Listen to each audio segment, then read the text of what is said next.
This is a station for drinking water in the airport. And here, if you bring a bottle with you, you just have to put the bottle inside and you have to press the button, or they make automatically.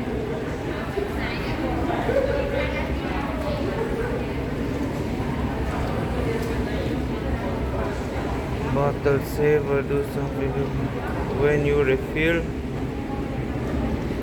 Okay, how it works?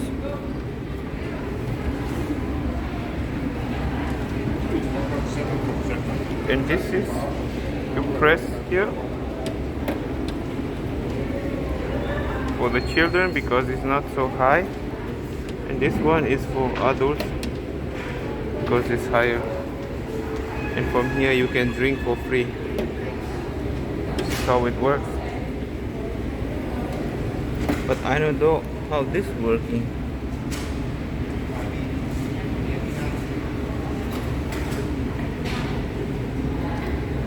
I don't know how it works.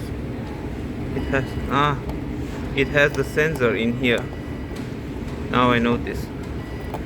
This is how it works. So next time when you travel, you can save some water and can do something for the environment.